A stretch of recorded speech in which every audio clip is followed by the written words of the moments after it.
Yeah, I mean, it felt like someone just threw a rock at my back. I was able to kind of walk a few steps. I fell down, kind of bruised my leg. Then I started feeling my lungs fill up a little bit because I started wheezing pretty quickly and touched the back of my shirt. It was soaking wet.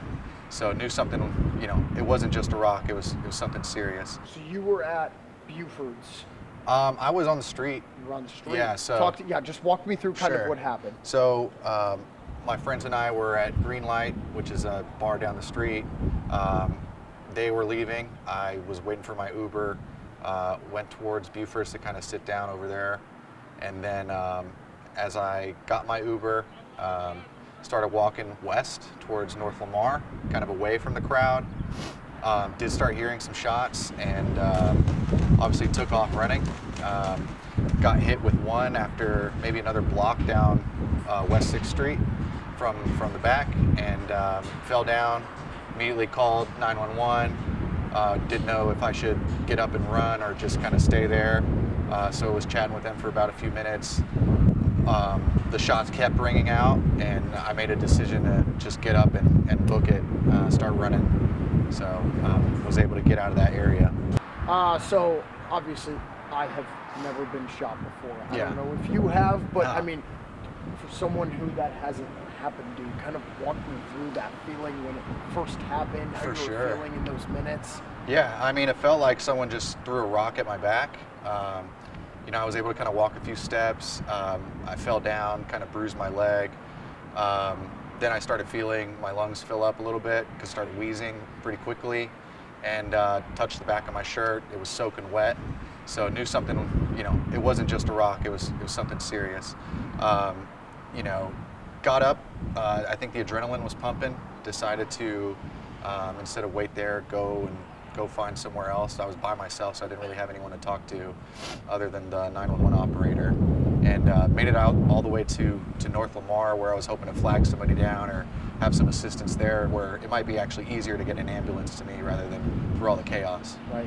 So just to clarify, you thought it was a rock at first.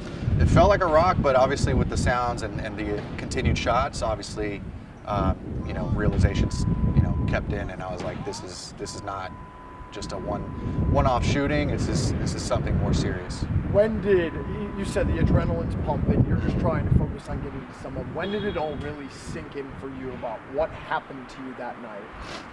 Yeah, I think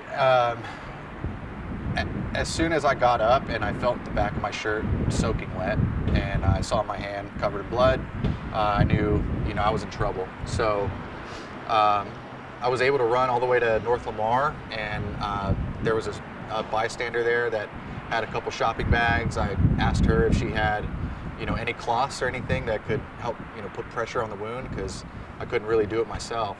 And she did, so she started applying pressure. And at the same time, I'm still on the phone with 911 this whole time.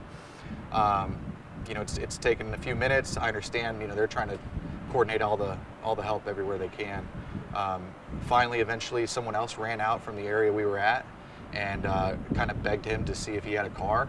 And he made a phone call, and that's when someone else pulled up on North Lamar in their personal vehicle and were able to get me in. And I truly believe, they were the reason I'm alive today. So really want to get their names and thank them personally. Absolutely.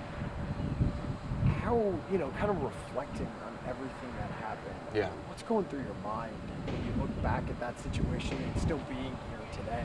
Yeah, I mean, I'm extremely lucky. One, it was just one shot, so I think that helped my odds. Two, being able to think clearly, in the scheme of things for myself, and not staying, sitting down in the parking lot that was empty, but trying to get to somewhere more public. And then the assistance of those folks that I'm trying to reach out to, I think really were the combination that helped me get to the hospital. Once I got to the hospital, I felt much more safe. Obviously, I was in the right hands, but I was really concerned of bleeding out and potentially passing out with all the blood that I saw all over me. Wow. Yeah. What's your message to that?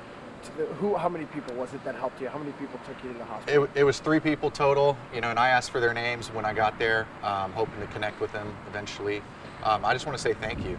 I truly am appreciative of picking up a random stranger and taking the action to try and save someone's life, and I think I really owe them a lot. So hopefully with this interview I can connect with them and say my thanks in person. Can you walk me through the damage that happened to you? Yeah, the bullet fractured 2 ribs. It bruised my lung. Luckily, it missed all the other organs. So in the scheme of things, I think I'm really lucky there. I did have to go under surgery to get the bullet out, and I was in the hospital for about 3 days before I was able to come home. And when did you come home? Today? Yesterday. Yesterday. Yeah.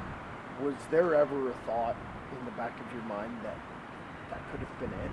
Absolutely. In fact, before I even dialed 911, I texted my friends and family and just said I loved them. Once I realized, I was bleeding profusely. So it was frightening. It was scary. I'm surprised at myself that I was able to think, that clearly and try to take meaningful steps rather than just waiting for help. I think that was another reason why I'm here today. But absolutely, I think anyone that goes through something like that, regardless if they were struck by a bullet or not, thinks this might be the end. You were one of 14 people that were injured. Another 3 ended up dying from this. I mean, Yeah. When you look at all of the devastation that happened to not only you, but nearly 20 other people, I mean, what are your thoughts on that, looking back on the incident? Yeah, I mean, Austin is a city with a great nightlife, and I think that's why a lot of people live here. I've been here 8 years, and I consider myself an Austinite now, and I just feel real sad for everyone involved. The memories that these people will have, the trauma that they'll have, including myself, and I just, I'm wishful and hopeful that our community can stand together strong and not really let it affect us like this person intended it to. Right. You talk about the trauma. Mm-hmm. Is this something you'll ever be able to get over or forget? I hope so. I'm lucky to have the support group that I have with family and friends, and I think with the right care, absolutely I'll be as close to 100% as I was before. So what are the doctor's orders from here? What does the recovery look like for you? Yeah, I'm starting to sweat so much. There you go. It's really just rest and relaxation. Luckily, my job is really understanding, so I don't have to rush back into that.